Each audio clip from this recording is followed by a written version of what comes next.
Oh, it's so wonderful to see you again. Come in and unwind.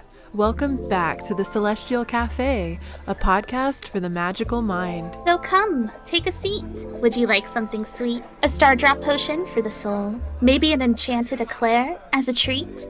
I just baked a batch of warm cookies with a dash of moonlight. I wonder what will happen if you take a little bite. Here is your bewitching beverage. Let each sip melt your worries away.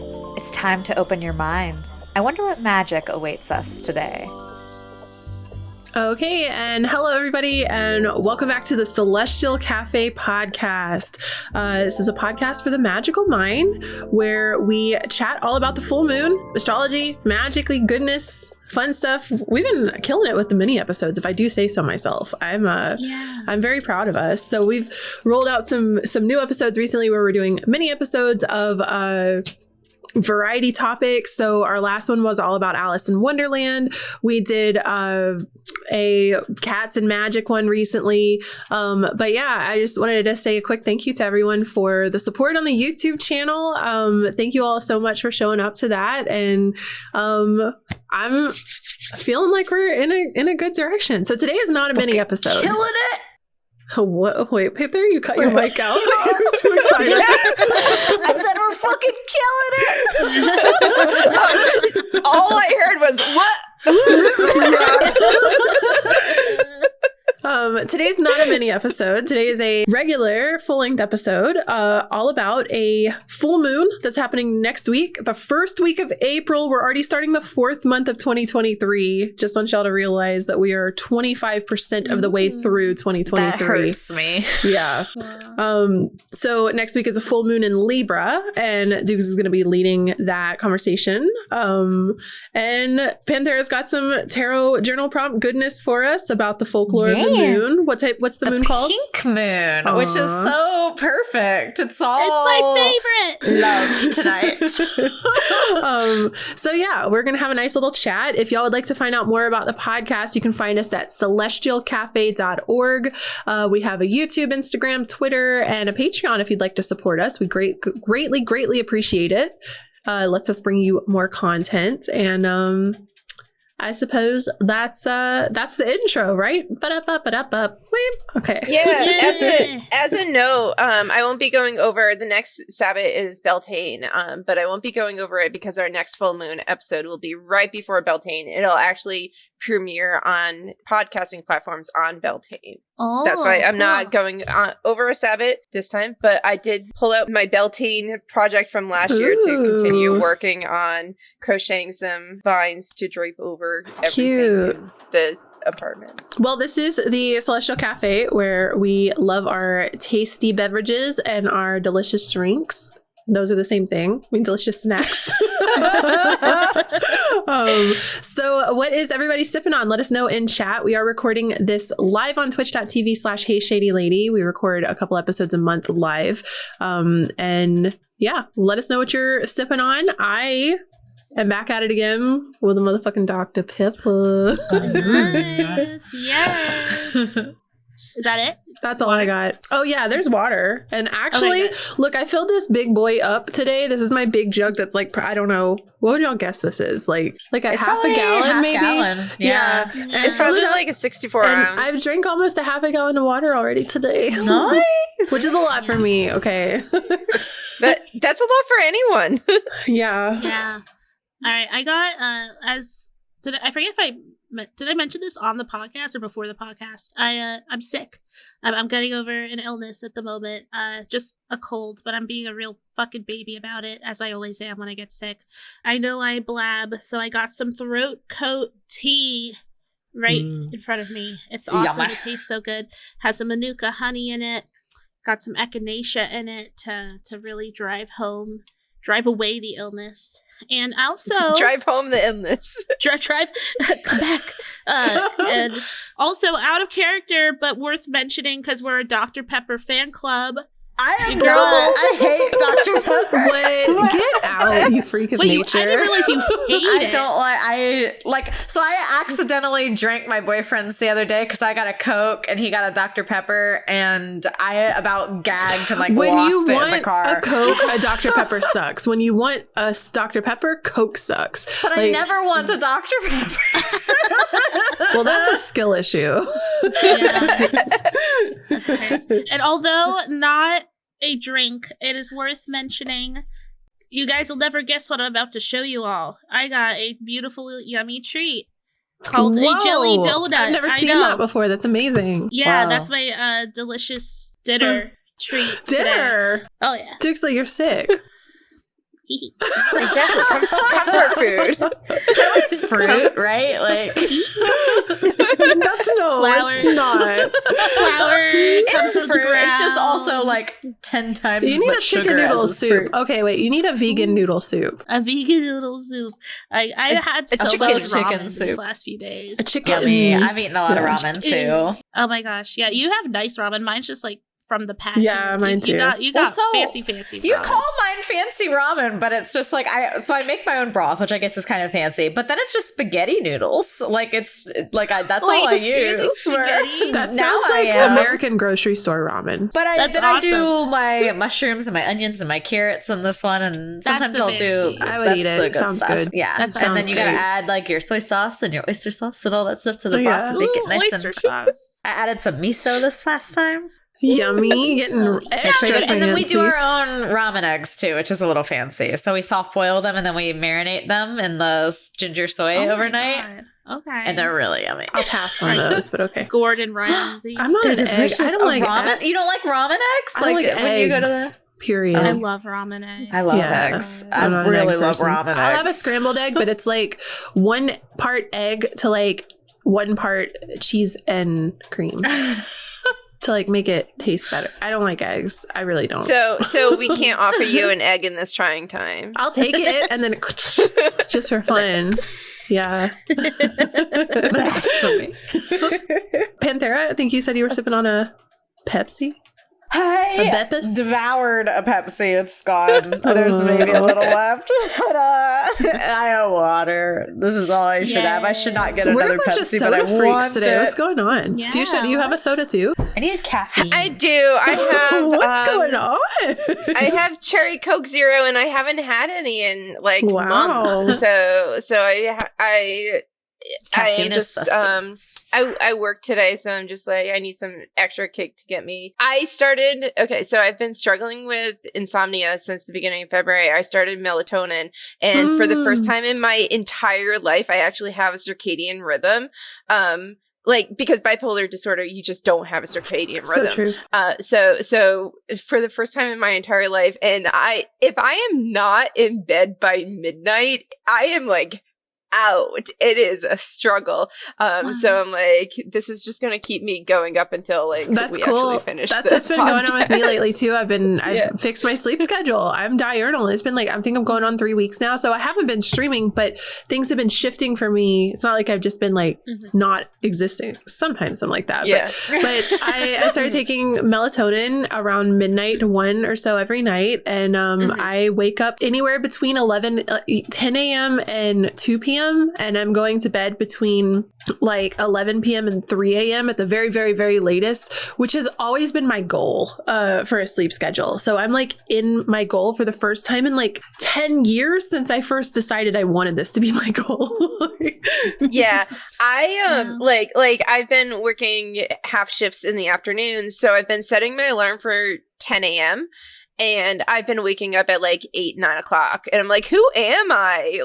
This is never happened in the history of my entire life, unless I'm really excited for a convention or something. Yeah. Then I don't sleep.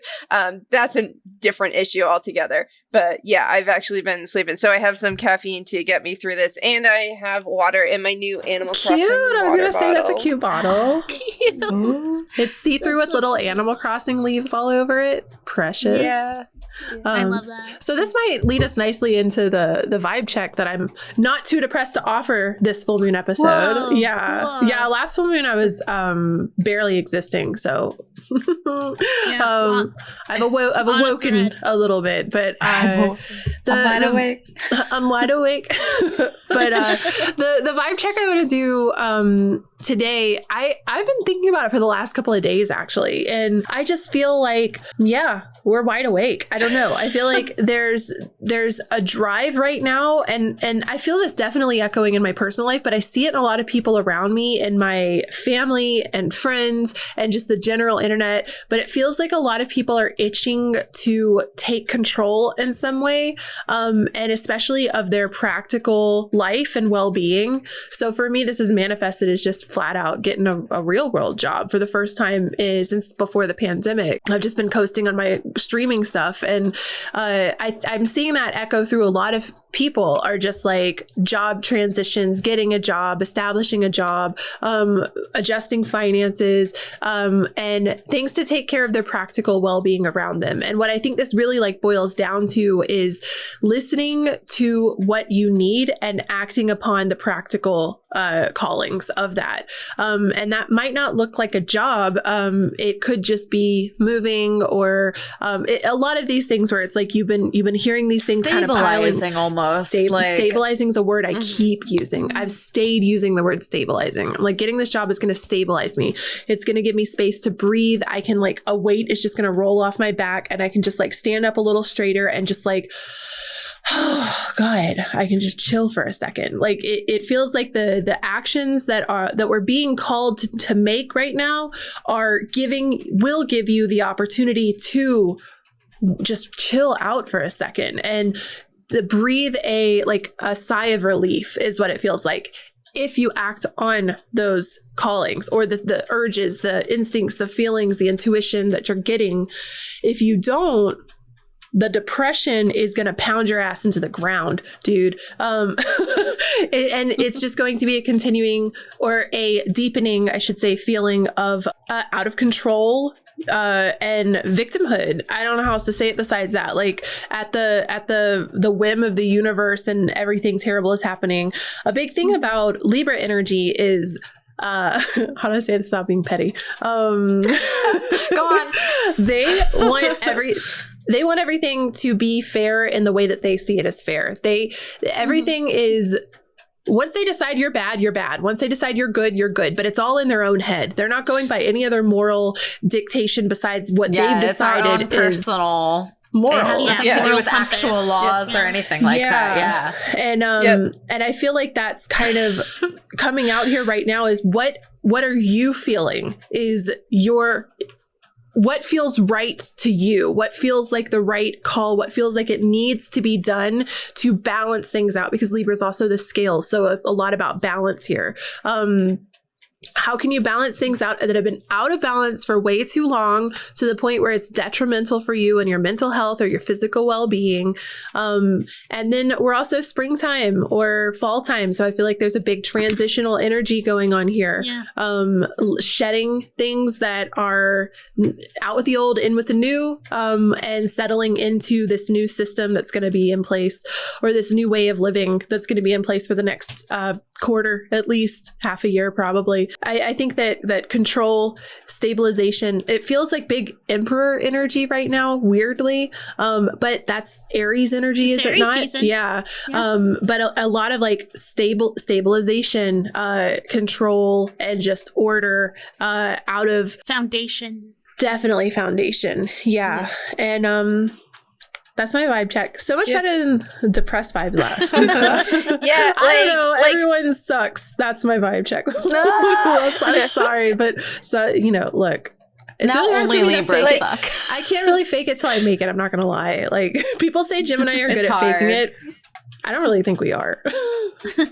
You also have Sagittarius moon though, where it's like, I'm just gonna be me. Yeah. It's hard to put me in a box. Yeah.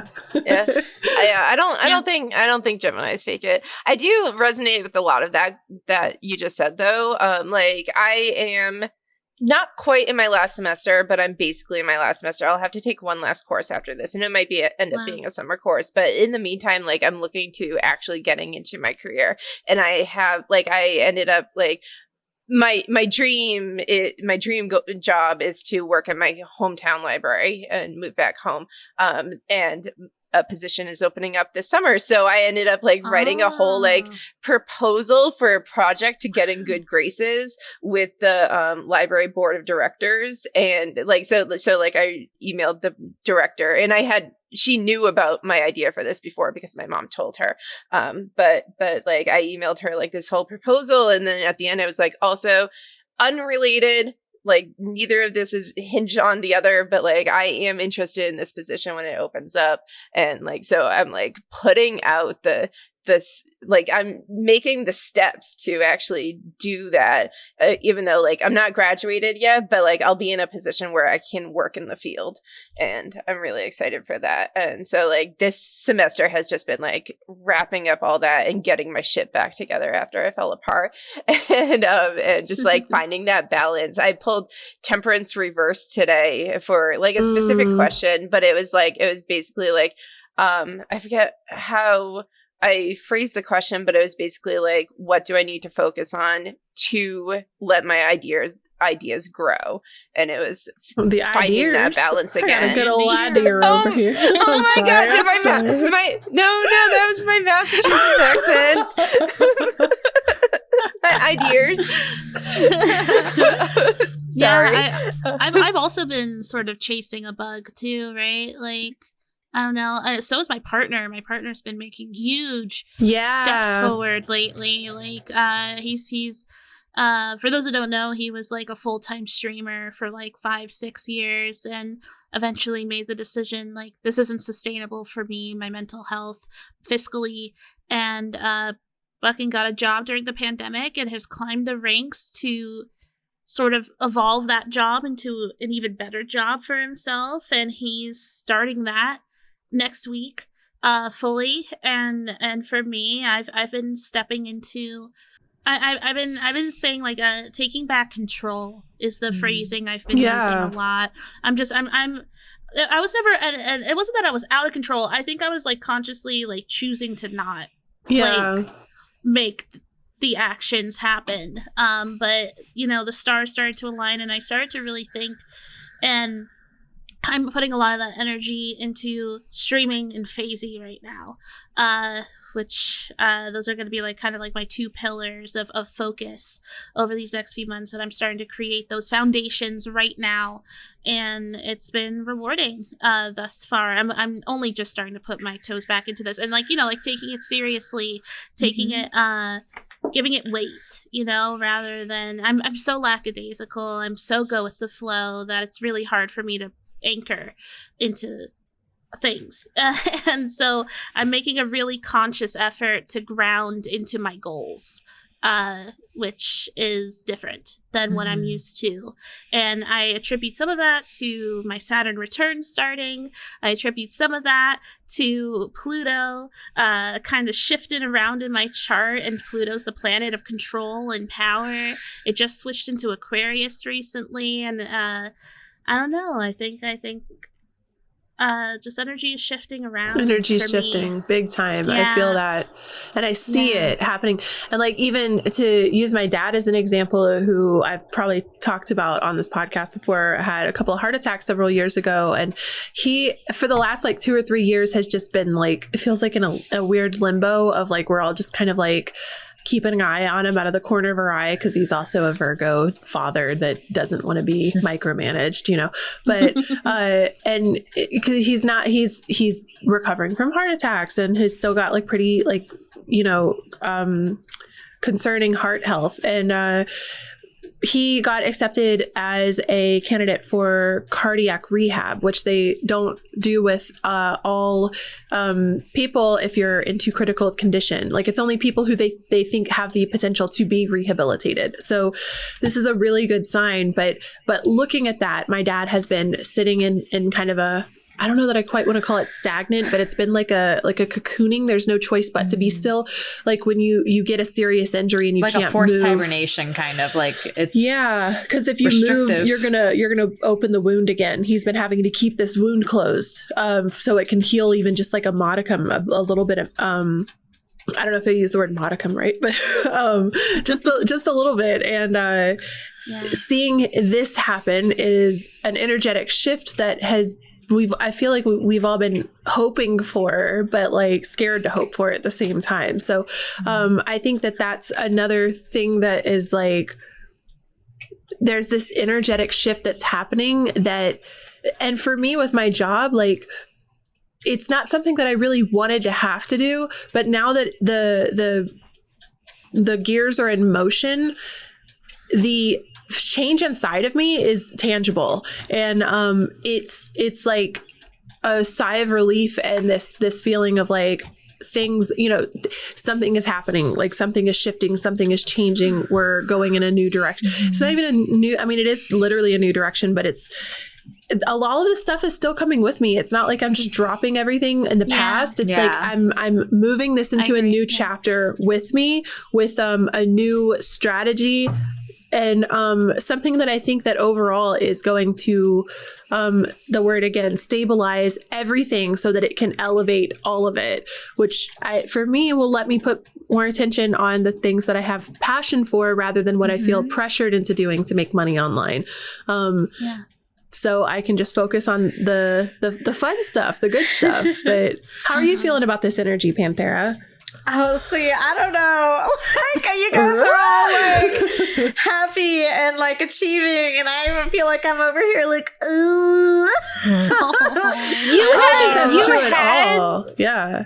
Like, I think you are on a different schedule right now, like, because you had that go kind of thing happen already, like in the previous season. Year. So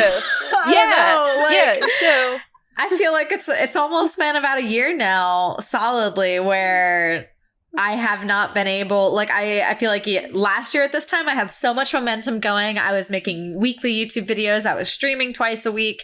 We were doing the podcast on Twitch too. I was doing all kinds of collabs and like really focusing on streaming and everything. And I was doing very well. But then it got to the point where it's like, okay, I just barely wasn't making enough that I needed for my income, my finances. So I ended up picking up a side job, and of course, like over the summer, I usually do Ren Fair and stuff like that. So just like everything just went poof. And ever since then, I just have absolutely struggled to pick the ball up again, kind of. And I know this about myself, and it really sucks, but I get stuck in this planning phase for so long where it's like coming back, like feels like such like a tremendous boulder that like I physically can't move. It's like, because there's so much that I need to get done first, or like even just I went to my mini land like 2 weeks ago now, and just like setting back up my mic and everything after that felt like such a tremendous like thing that I needed to accomplish. And I don't know, I just am really struggling right now with like balancing the thing that's bringing me what I need and then the thing that I want.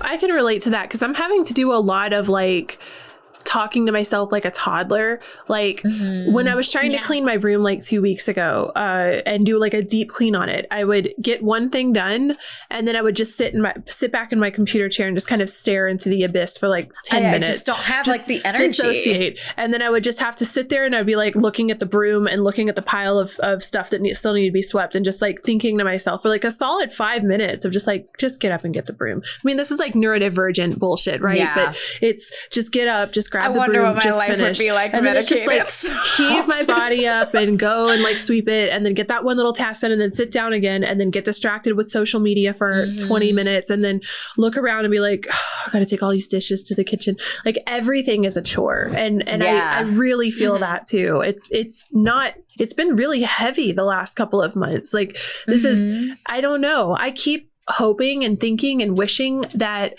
every year is going to be my year and the year that it all just starts to make sense. And we just watched The Waking Life and the Celestial Café Discord over this last weekend to follow up. Everyone who didn't go there, you missed out. That's a fucking brilliant movie. It was pretty good. I missed it. It was me and Duke's first time watching it, and it was there's amazing. A specific monologue in it though where there's these two women that are speaking to each other at a like a coffee shop or something, and she's like, I keep thinking that sometime in my 30s, things are just going to gel and make sense. And I'm going to figure it all out, and I'll be in control of my life. And it's this whole monologue about that. And like that one has always hit that. When I watched it for the first time in my younger 20s, it was me looking up to these people and being like, oh, cool. People in their 30s don't have it figured out either.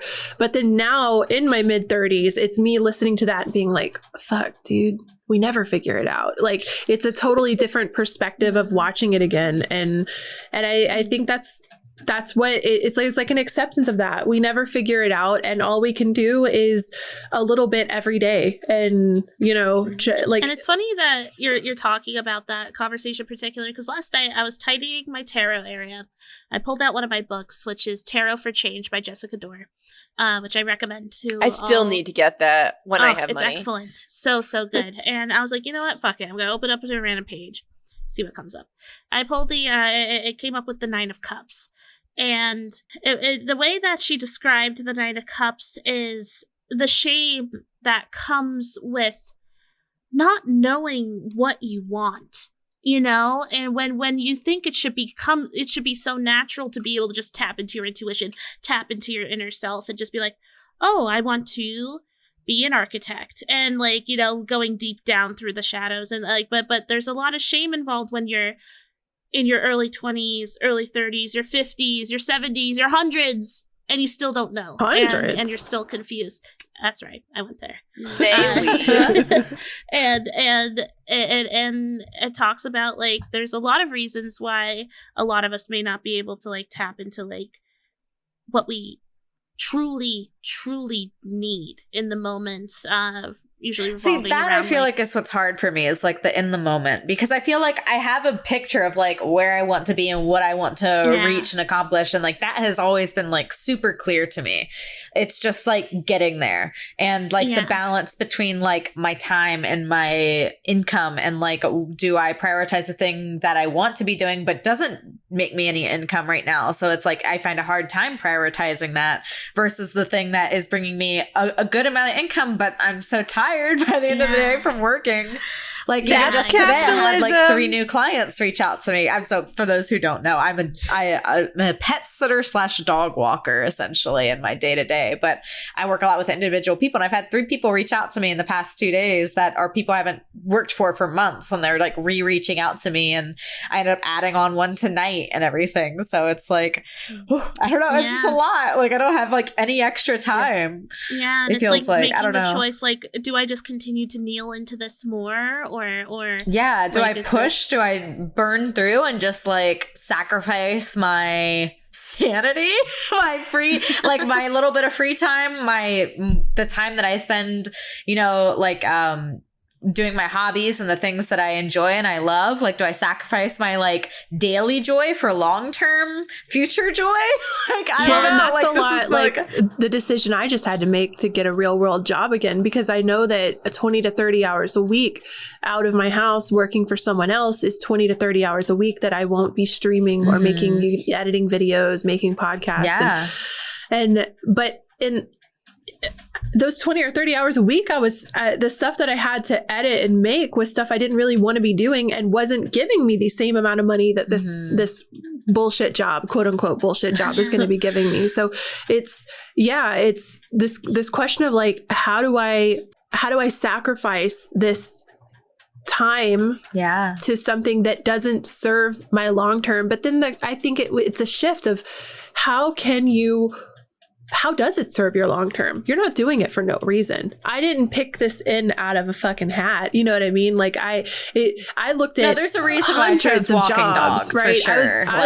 And there's it aligns with your path. You're such an animal person, so it's not like I do. And I love the job. It's not that I don't love it. Like I truly enjoy like every minute of it that I do. Yeah. This is very Libran, by the way. I feel like the dilemma that I'm reaching right now, and maybe this is like getting too personal for Celestial Cafe, but it's like, do I cut back days of dog walking but potentially lose clients who might be booking 5 days a week for me if I would work all those 5 days, right? Do I take off a Friday so I have an extra day to devote just to content creation? But that might lose me like 3 to 4 clients, right, in the future who maybe they do want walks on Monday, Tuesday, and Wednesday, but it's a lot easier for them to just get one person who can do all of the days and not 2 different people who can do. So I don't know. This is where the struggle comes in. It's interesting. I struggle with boundaries anyways. I see a lot of content creators that, oh my God, I got so much.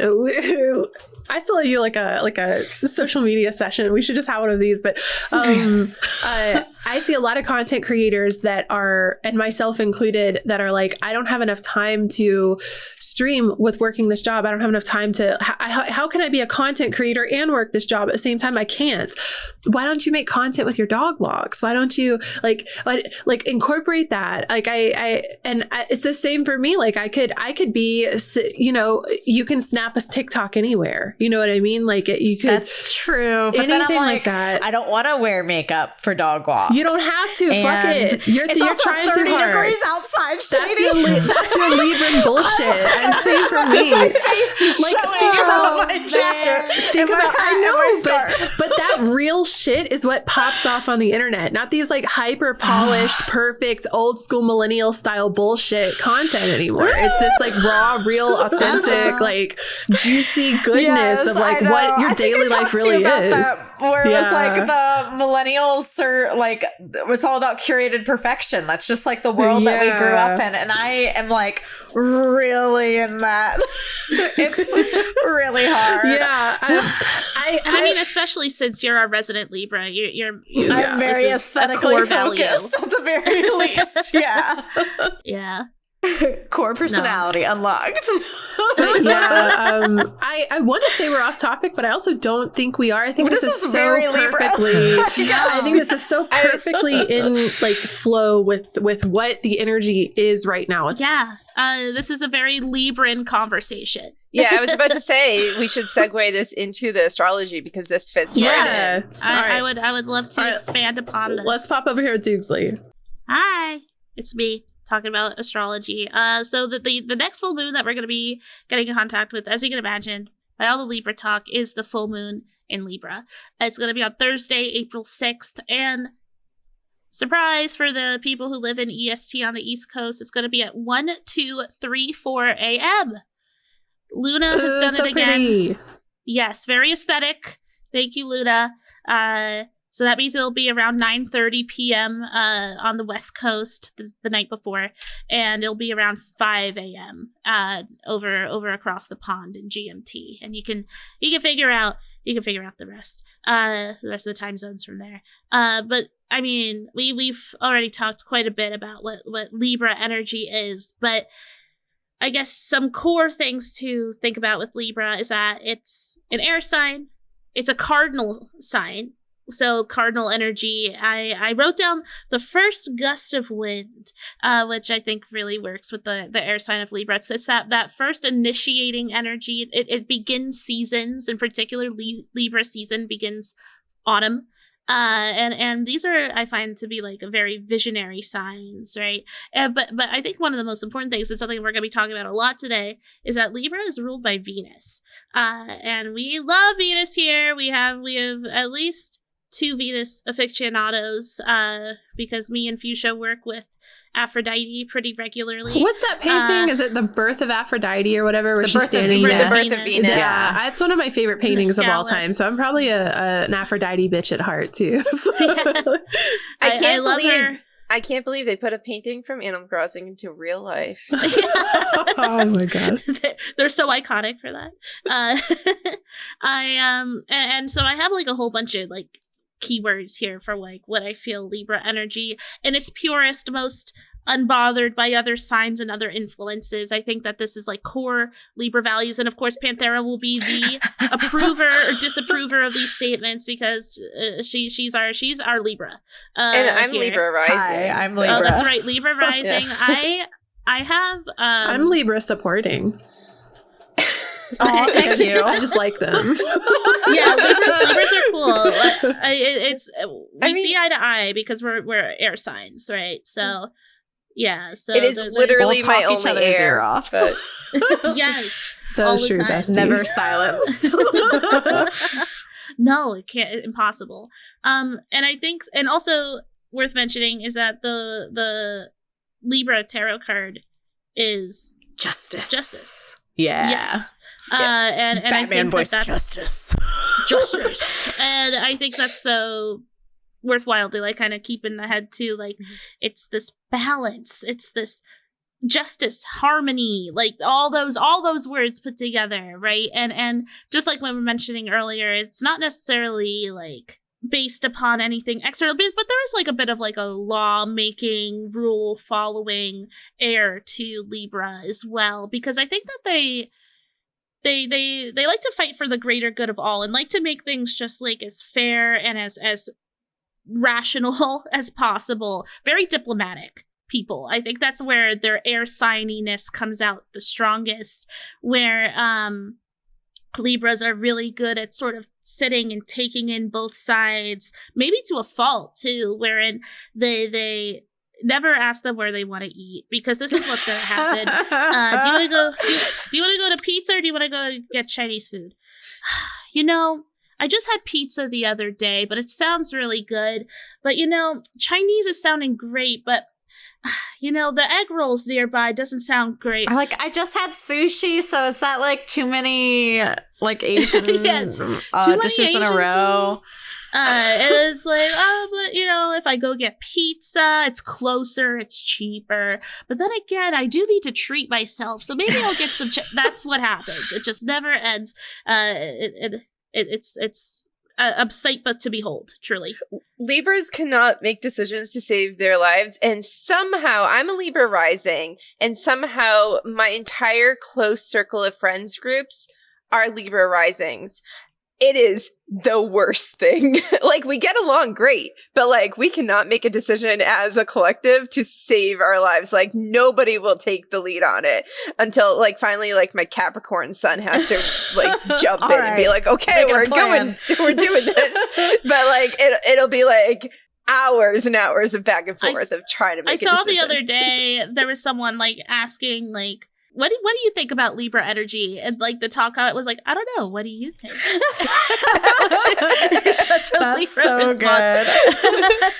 So like, I only have problems with making decisions when it's like thrown on me, though. If you give me like time, like I love like planning a week of meals in advance, and then I can take my time and like plan it out accordingly. So it's like, okay, we'll rotate, we'll do sushi, and then we'll do pizza, and then we'll do like cheeseburgers, and then we'll do Chinese so that there's enough space in between, and then Chinese has good leftovers, so we'll carry that over the weekend. Like, and that's what I love. The Venus, right? That's the Venus. You're visualizing, you're conceptualizing. But don't ask me day of. Don't leave it up to me. And then be like, what do you want for dinner? And then I'm like, my brain doesn't work like this. You can't do this to me. It's also much easier to make decisions if it's only you involved. Like, I can make decisions for myself, but if it's like involving other people, like I want them to be happy with whatever decision is made. So I can't make that decision. That's too much pressure on me. Yes, because like I need them to tell me what they want. Sometimes I find myself asking my boyfriend, because I'm like, oh no, you choose. And then I know that he chooses the one that he thinks I want. And then I have to be like, but wait, did you choose that because you actually want it? Or did you choose it because you think that's the one that I actually want? Because now I'm like thrown off.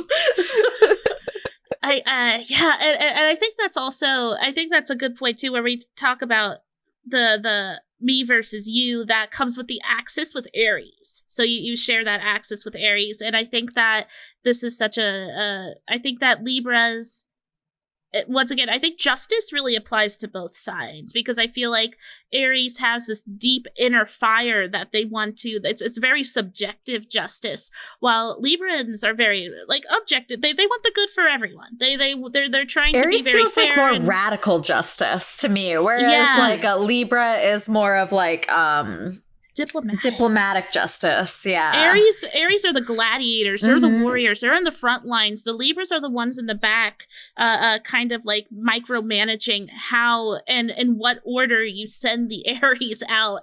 You know, they like, the Libras are the organizers, and the Aries are like the protesters, basically, in like modern.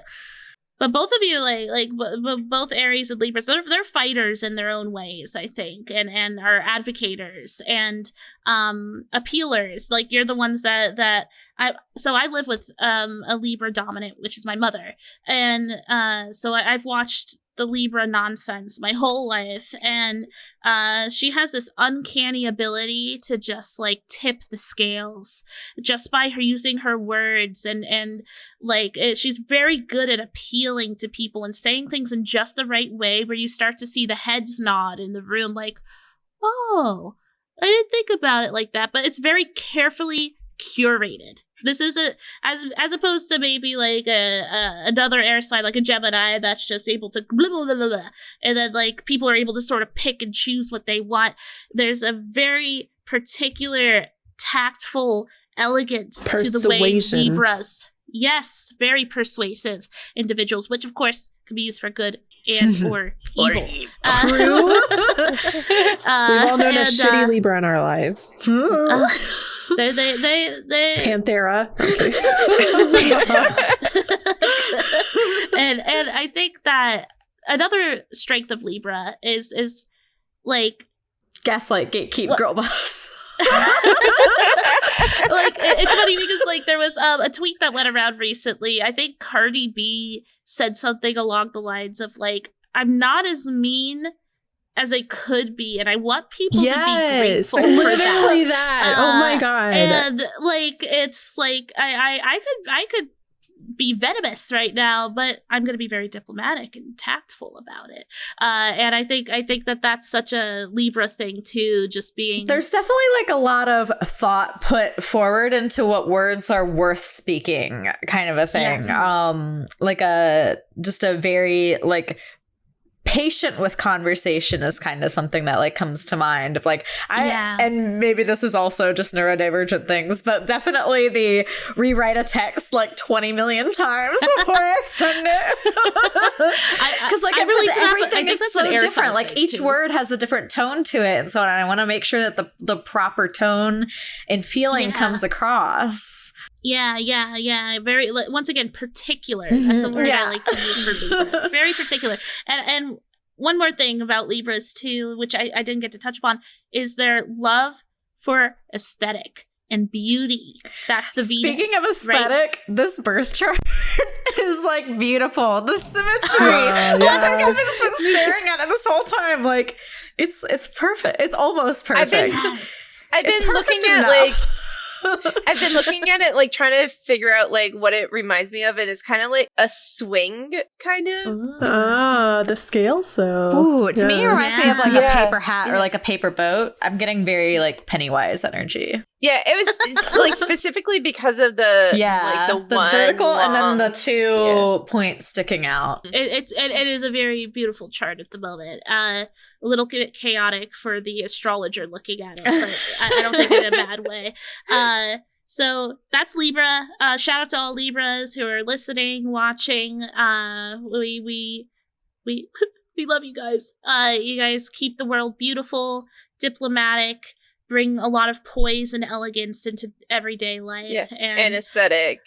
Yes, and all of you are fucking beautiful.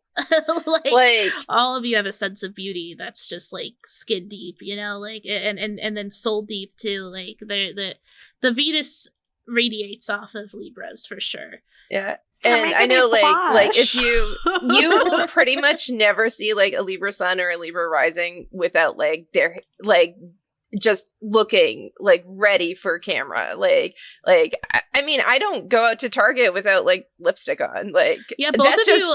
That's just I'm a thing. Straight bumming like during the day. But then again, I only see dogs. Maybe a different way to that look might at be this a rising thing. Yes, I think that's my Gemini rising. I also think that Libra are concerned though. Like it doesn't mean that you won't bum it, but it means that it's on your mind. I am stressed the entire time, especially if I run into people.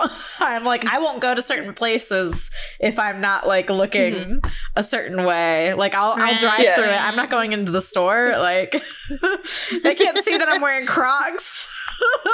Yeah. Like Oh my if I'm like deep in my depression, I'm like not like showering or like changing clothes. If I have to go to Target, like you bet, like I am just like, I will dedicate 3 hours to my day just to make sure that I actually presentable. to Target. Yeah. Like, even though other people go to Target like that, not maybe depression. I'm unfortunately a people of filthy, Walmart but- on the daily. Yeah, me too. I don't give a fuck. Yeah, like I just show up and I say, "Take me as I am," or else. Oh no! That I'm is like, I have to In all my every Hobbit single glory. time. I'm like, I live 4 blocks from Target. I could run into the 2 people I know in my neighborhood. God, I wish that were me. But yeah, so that's Libra energy. Very, and of course we have a lot to say about it because it's an air sign, and they're just fucking.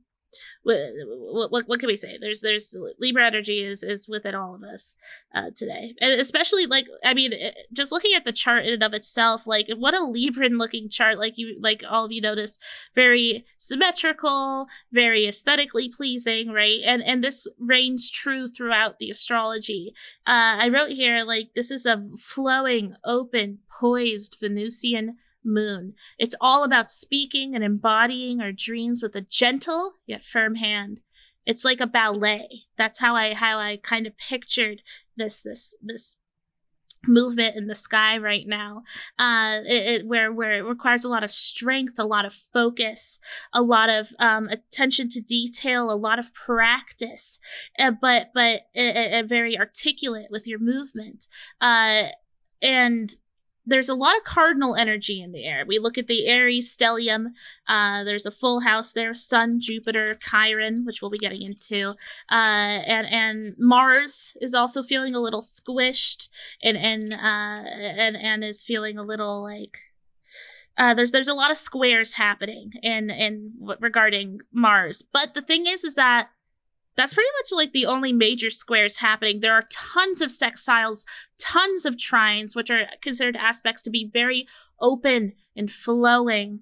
And I think that that's amazing, but I think that maybe sometimes the downfall of having such an open flow-based moon and moment is that it can lead to us not feeling very in control. Or like we almost let go a little too much, and then we end up being lazy and not doing anything. But listen, we got the cardinal energy. This feels like such a supportive and elegant and steady and slow moon. This isn't one that we're meant to be rushing into. This isn't one where we're on a time limit, and no. And what I like to do always with the full moons is that I like to look at the ruler of the moon, which is Venus, right? So we look in Venus, and Venus is hanging out in Taurus. Oh, wow. Another very harmonious connection, I feel, because Taurus is the other sign that's ruled by Venus. And once again, I feel drawn to talk about this love of aesthetics and this very comfortable, cozy flow moment, right? And Venus is trine Ceres. Ceres is an asteroid that represents how we nurture and care for ourselves, right? And this is such a beautiful self-care moment. I say this every moon. I'm going to say it again. Bubble bath, okay? Seriously. But this time, we're going to be doing a self-love bubble bath, a compassionate bubble bath. Ooh, that's a really good word for this mood, I think. Compassionate. Self-compassion. Right? That is what I think is going to soothe whatever frustrations that we're having. And that's kind of what the conclusion was when I was mentioning the 9 of Cups earlier. That was kind of the conclusion that the author came to with not knowing what to do next and feeling, like I said, shame for feeling so lost, feeling so squished, and feeling like I should know what I should be doing, but I don't. And the easiest way to sort of heal that is being kind and compassionate to yourself, giving yourself space, giving yourself grace to figure it out. And instead of constantly beating yourself up, pushing yourself down, making yourself feel bad for not knowing. There's tons of reasons to not know or not understand what's going on.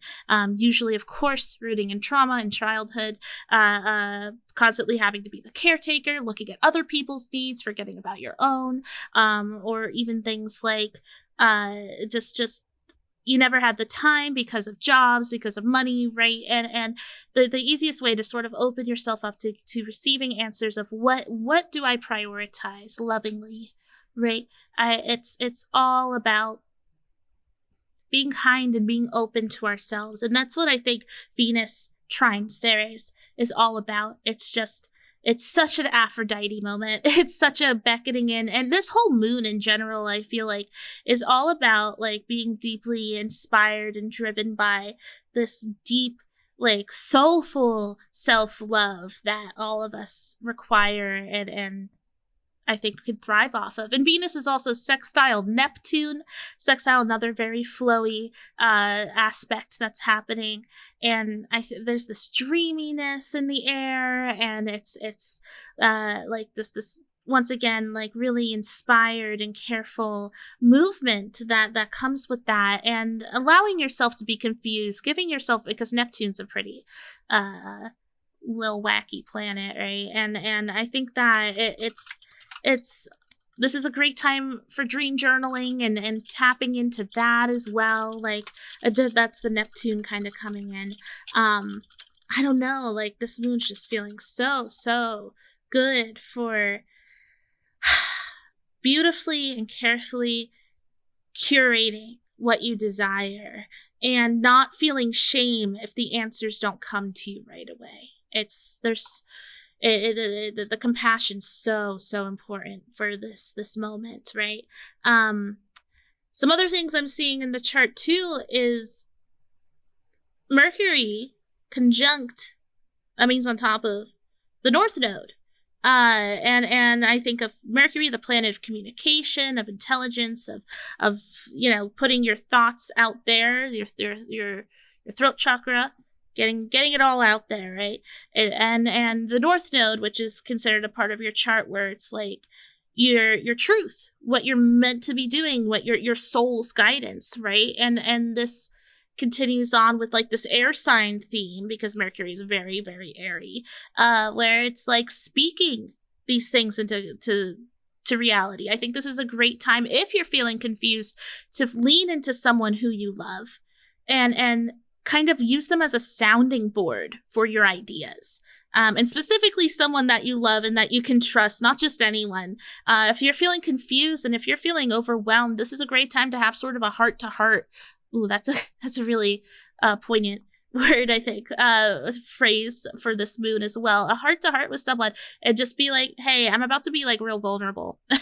Like, can you just hear me out and just kind of like give me like space to tell me, like, like, what do you think about this? And let's have like an open discussion about some of my ideas, some of my plans.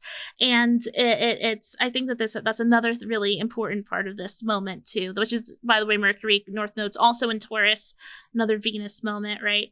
But I think one of the most important things about this astrology moment is Chiron is 1 degree away from the sun.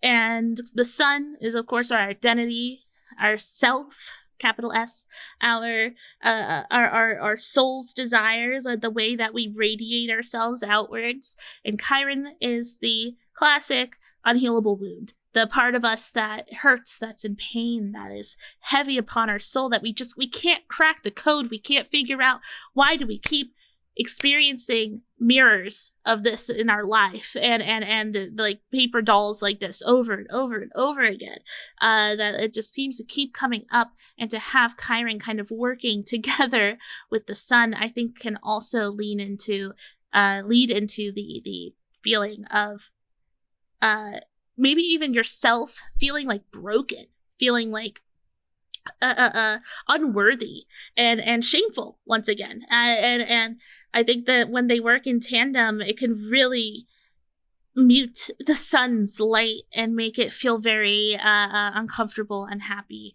scared, to be yourself, to be outward, to be external, right?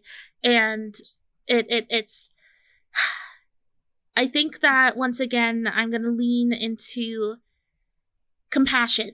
I think is going to be the key to get through and receive the most from this moon. It's just so rooted in Venus. It's so rooted in patient, graceful kindness to ourselves. And there is that cardinal energy, like I said, with Aries. And so this is also a good time, if you know what you're doing, if you're on the right track, keep that momentum going. But also there's a lot of planets and fun happening in Taurus. So you can kind of pick and choose. What do you want to lean into this time? If you feel the momentum starting, growing, expanding, chase that Aries flow happening here. And like I said, Mars is feeling a little squished. It's a great time to like alchemize that Martian irritation and all those squares happening into this inspired and self-guided movement. But maybe for those of us who are feeling really, really lost still and feeling very overwhelmed and stressed and ashamed, this is a wonderful moon to sink into lovingly, compassionately, and surrounding yourself with good people, surrounding yourself with loving individuals. This is also a great moon for ancestors, tapping into those who have loved you and who are looking out for you right now, wherever they are, and sort of having alone time and spending a lot of gentleness and kindness with them as well. And if anyone's looking for Aphrodite, she is out and proud right now. This is her moon. She's feeling good. It's also the pink moon. I mean, come on. This is her happy place for sure.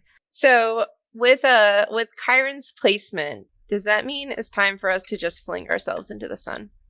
Like, I'm sick of dealing with this bullshit that keeps popping up throughout my life. It's never gonna heal. Let's just go. I know, but here's the thing with Chiron: what you can't do, you teach.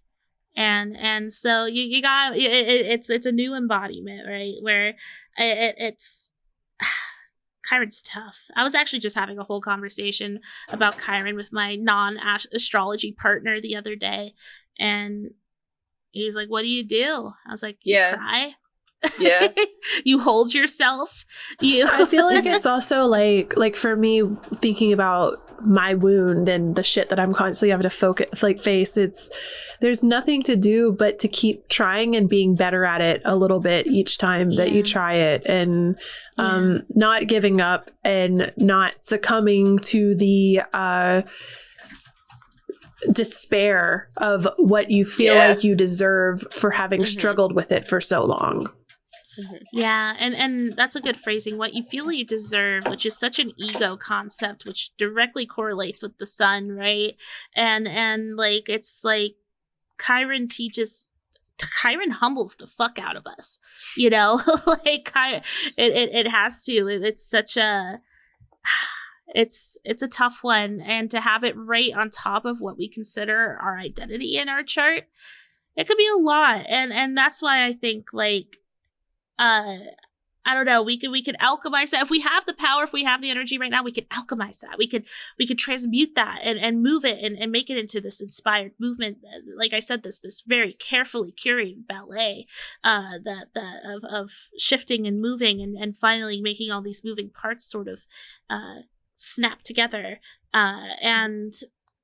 Or there's the warm hug of Venus and Taurus and holding us, and we can kind of choose. But I think ultimately, as long as everything we're carrying right now is compassionate, that is, I think, the word of the hour for this. Self-compassion, self-care, self-kindness, radically so. And it's and listen, this is a calm before the lunar storm, because this is the last full moon before eclipse season. This eclipse season is Martian. It is a lot of Mars energy. It's the total solar eclipse in Aries and the lunar eclipse in Scorpio. it's gonna be heavy. And so this is So enjoy this one. Choose your tonic. You know, do you want to lean into this Venusian moment, or do you want to lean into the cardinal fiery energy that is just not magically here because it's simply Aries season, right? I also like the focus on the Mercury and North Node, because I feel like we don't talk about the North Node like much at all.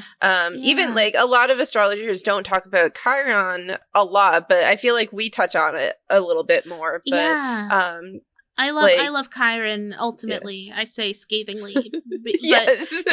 It's taught me a lot. It's still teaching me a lot. It's definitely one of my biggest struggles in my life. I'm self-reporting. It's in my 7th house.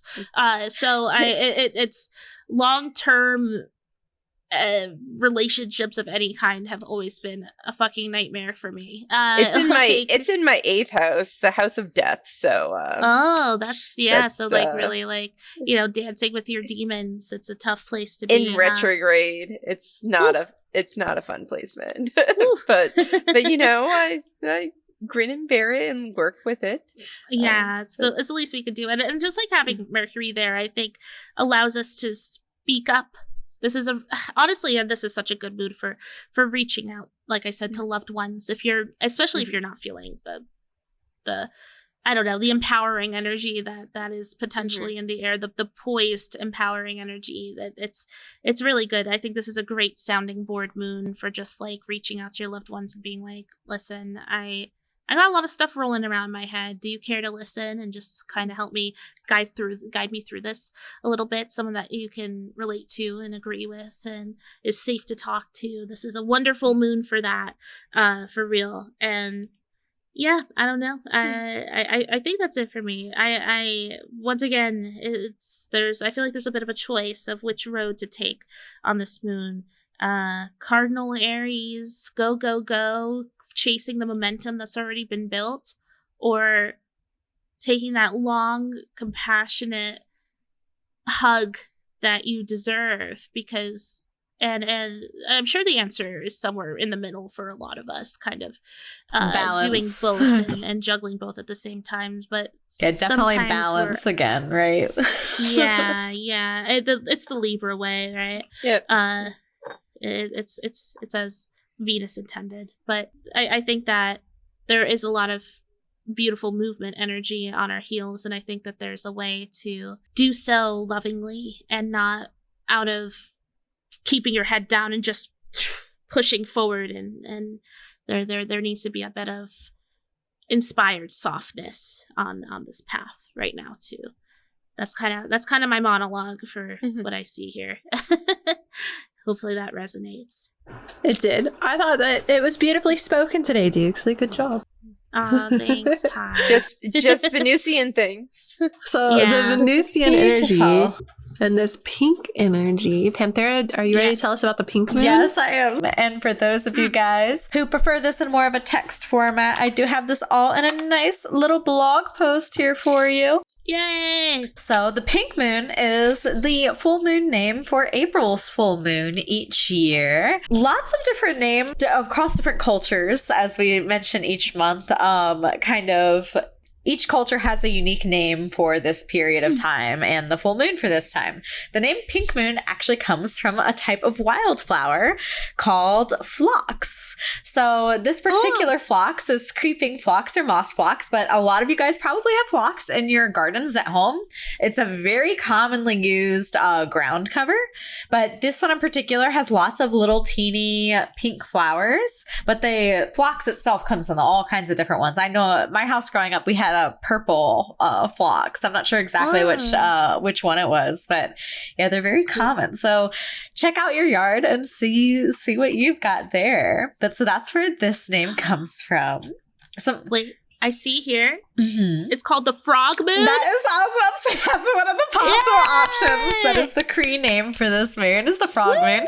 Some other ones are the Breaking Ice Moon, which is Algonquin, the Duck Moon, which is Cherokee, the Growing Moon, which is Celtic, the Planting Moon, which is Tunica.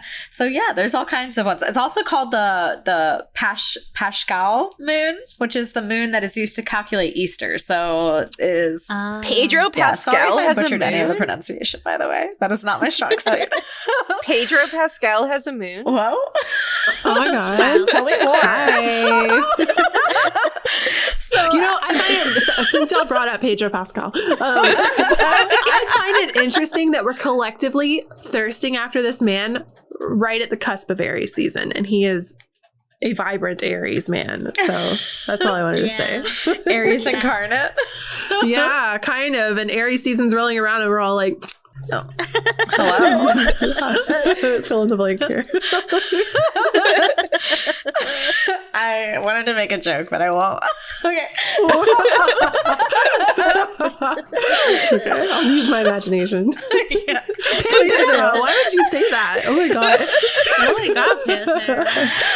Okay. So, let me just re-grab my brain cells again. The pink moon usually takes place in early spring. Its energy is great for working the same kinds of things that you'd see in nature during this time, right? Like blossoming, growth, abundance, fertility. It's also a great time to work on healing yourself internally. So it's any time that we're growing, we're reconstructing, we're building, all that good stuff. So as nature is regrowing during this time, so can you. So some magical themes that you can work with are self-love, healing, motivation, productivity, self-confidence, creativity, and of course all that abundance, prosperity, growth shebang. This is also usually the last full moon before Beltane and can be used to help kind of prepare for your Sabbath celebration. So like if you work very heavily with the Fae, this might be the time to start like increasing your workings with them, giving a couple more offerings like leading up to Beltane when they're at their peak of connection, and things like that. So if you've got something big planned, this is a great full moon to like start and work it all the way up through till Beltane. Like if you want to do a really big prosperity working or something like that. So some of the correspondences for the pink moon. Colors, of course, are pink, red, gold, royal blue, and pastels. Some great crystals to work with are quartz, selenite, angelite, ruby, and garnet. Some good ones. I love a good garnet. That's a very Venusian stone. Angelite's good too. It is. Mm-hmm. If Angelite, when I was like first starting to like dip my toes into like spiritual spaces, there was like, you know, and I live in a small town. I went to like the only like spiritual shop in town, and I kind of walked in, and the first crystal that caught my eye was Angelite. So I freaking love Angelite. It's so pretty. It's a beautiful stone. So some good deities to work with during this time are Hearn, Cronus, Venus or Aphrodite, of course, Kali, Hathor, Ceres, Bast, and Ishtar. Some herbs that are good to work with during this time are number one, my favorite, which is dandelion, which fantastic dandelion. herb to start working with as they start popping up. Toss them in your salads, toss them in your tinctures, just everything. They're so good. Yes. Milkweed, basil, chives, dill, fennel, geranium, and of course phlox, for which we get this moon's name. Some great trees during this time are hazel, lilac, willow, forsythia, and dogwood. I love dogwood. Maybe that's just my Virginian. We have a energy, couple in my front yard. That's the North Carolina state tree, and there's a couple in my front yard. Virginia's state flower is the dogwood flower. Oh, wow. So I love a good dogwood tree. My whole my parents' whole house is like surrounded by dogwoods. We've got the white nice ones and the pink ones. Yeah. They're beautiful. And then the element for this moon is fire and earth. So, and I do have some shadow work prompts for you guys for this one. So I'm just going to throw these out there. So get ready, get prepared. But what is your immediate reaction to the word love? Is it positive or negative? Why do you have this reaction? I do love love. And then question number 2, how have you shown yourself love lately? How could you show yourself more love? And then 3, what areas of your life need healing? And how can you prioritize this for yourself? Well, these are gooey. They are. These are some gooey, deep gooey, ones. gooey I like the shadow work prompts always like, God, they gotta get you in the gut. If they don't make you go, ooh, then I didn't do it right. And then we have our tarot spread, which is up here on the screen. You can further connect to the energies of this tarot spread, or with this moon, with this tarot spread. So question number 1 is, how is the current flow of love in my life? Question number 2 is, what obstacles are preventing me from caring for myself? And question number 3 is, how can I better love myself? So, if my lovely co-hosts. That's my answer to number 2. Honestly, yeah. And that's also my answer to number 3. We'll see what your tarot cards say. Okay, I'm going to have to use, I didn't get a deck, so I'll use an internet one. I pulled cards earlier today for this, and I just had to look at it and just ask myself, am I okay? Because I thought I was okay, but I don't know if I'm okay now. So for the first one, which does make sense, but the first one, I got the 7 of Cups, which is all about, choices and making decisions. And I'm kind of like in a choice-oriented part of my life. And I'm just like, I don't know how to move forward because there's all these choices about how I could move forward. And I'm like, I'm not ready to like make the action about any of them. But then for the second and third cards, for what obstacles are preventing me from caring for myself, I got the World reversed. Oh, and everything. And, same old repeating cycles. And how can I better love myself? Wait, you're gonna... This one? How can I better love myself? The Star reversed. Womp womp. And I'm just like, I shouldn't be surprised, but I'm like, because whenever the Star shows up, even when I don't expect it, I'm like, yeah, I know. But well, maybe I can pick y'all's brains a little bit. How's the current flow of love in my life? I got the Lovers card. Oh. But there's no like romance or anything in my life going on right now, so I feel like love it's doesn't more... have to be romantic. I know. I was just clarifying. Yeah. But I think that I also I think that the Lovers is not a Libra card, but I feel like it has that Libra energy. Yeah, and Gemini at the like, same the time.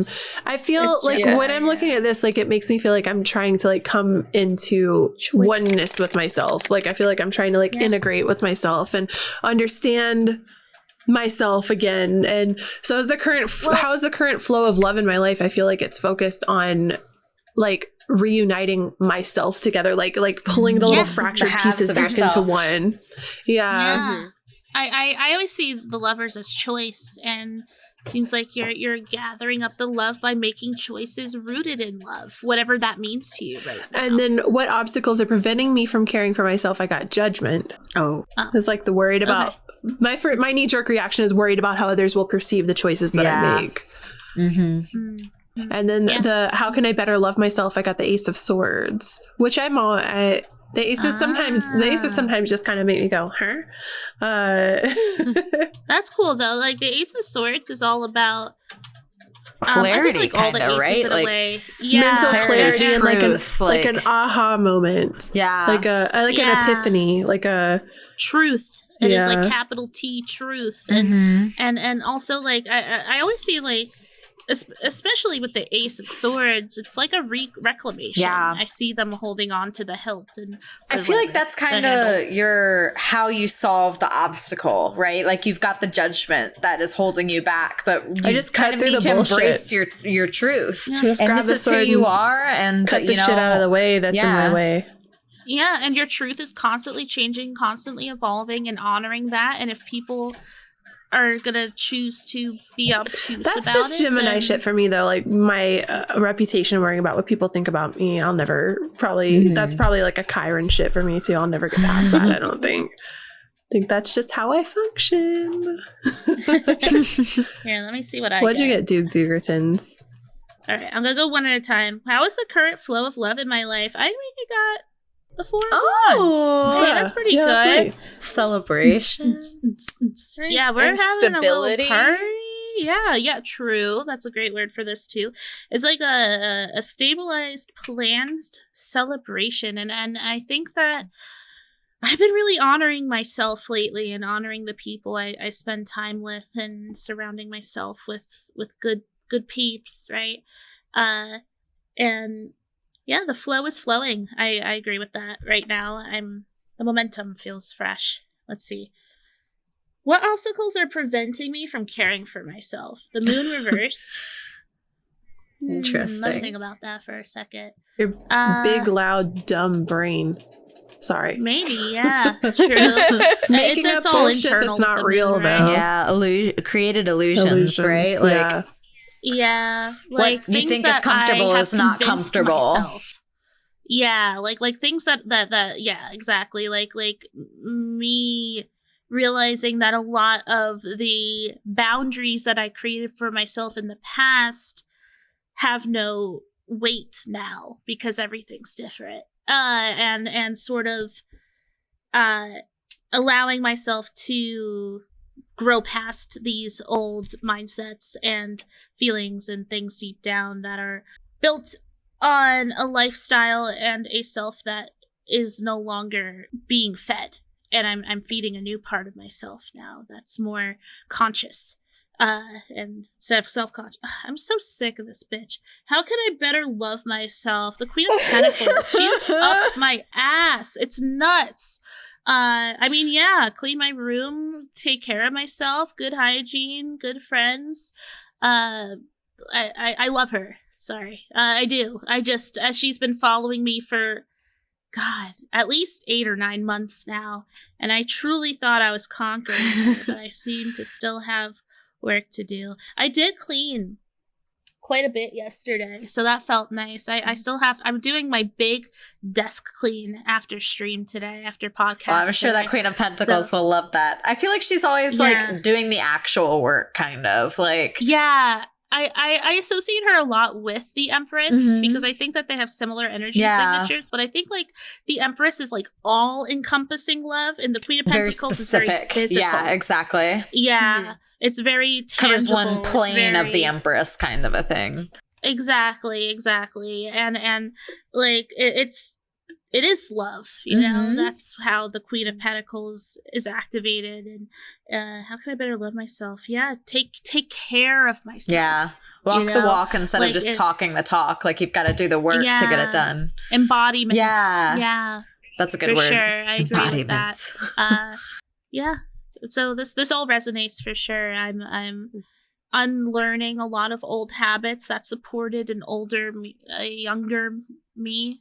That's amazing. And supported an older you? Wow. Yeah, an older, younger me. Haven't you heard? Time's an illusion. And I'm just continuously, I guess, working towards and working with the magic of the Four of Wands, who is always a joy to see. I think it's one of my favorite cards in tarot, really. It's such a fun card. Oh, I didn't pull cards for myself. Okay. She never self-roasts to these. Well, you guys probably kind of get, I feel like, what I'm hitting at when I ask the questions. Like, she doesn't self-report. No, not this time.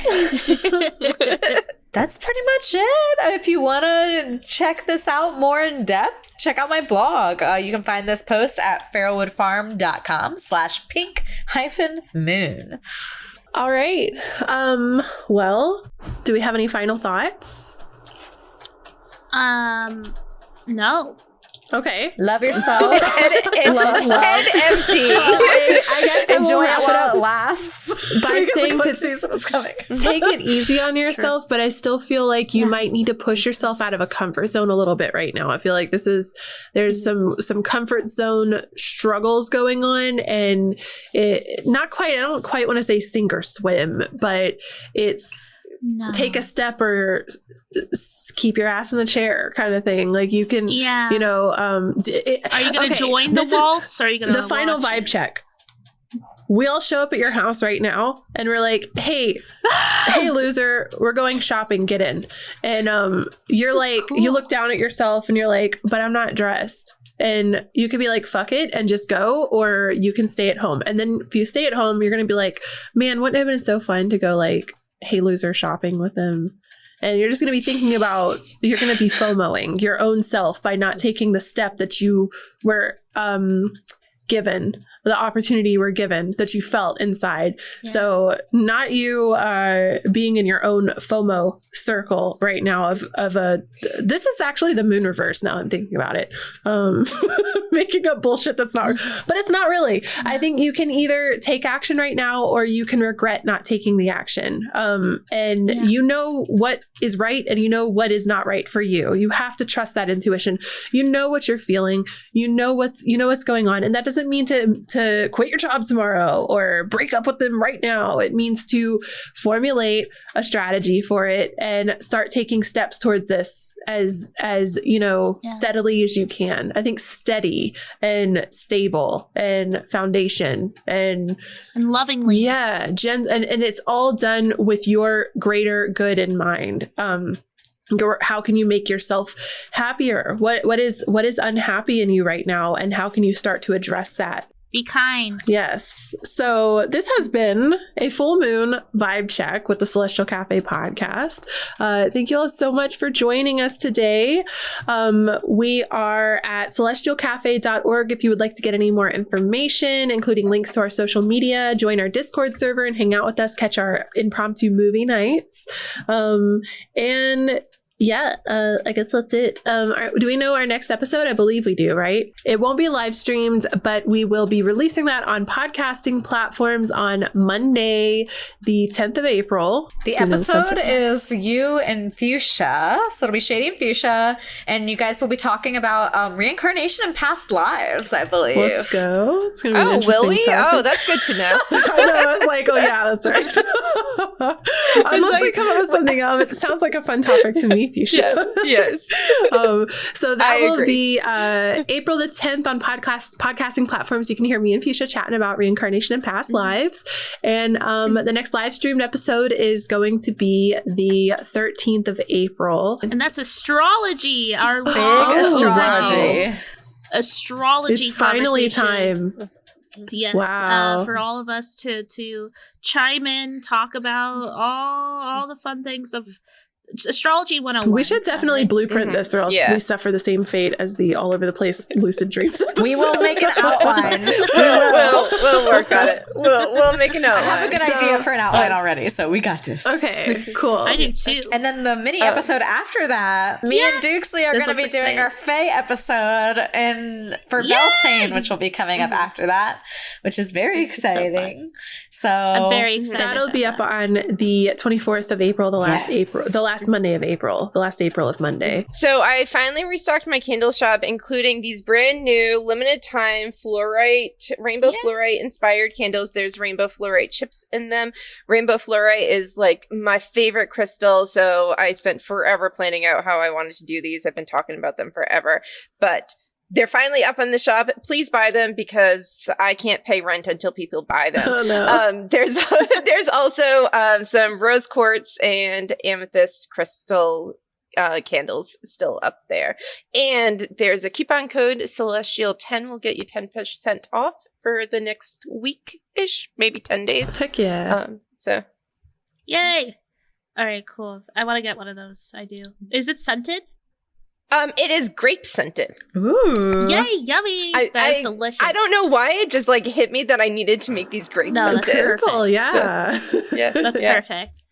As for me, due to high demand, actually, I had multiple people reach out to me and ask if this was something I was willing to offer, and the answer is yes, I do want to offer this. I have released a 3-card tarot reading on my website that is a bit considered like a sliding scale price for my other intuitive reading. This is a bit cheaper, a bit more affordable, I think, for a lot of people as we're slowly transitioning from the pandemic madness and whatnot. I want to give people a bit more of an accessible option to, I don't know, tap into phasey tarot card readings that I offer. And I don't know. I'm excited to work with you if that's something that you're interested in. And of course, I still have all my other readings on the website. I'm still offering full-fledged tarot readings, full-fledged astrology readings, unicorn readings, positivity potion readings. I have an astrology reading that's all about working with your moon sign, which is my favorite part of the chart. And yeah, I'm just excited to have this out there and maybe be able to reach out and hang out with more people with this subtle magic. That's all for me, though. Thank you. Thank you, everyone, so much for tuning in today. I hope you all have a wonderful rest of your week. Good luck with the full moon and the start of April. And we will see you in the next episode of Celestial Café Podcast. Bye, everybody. Goodbye. Bye.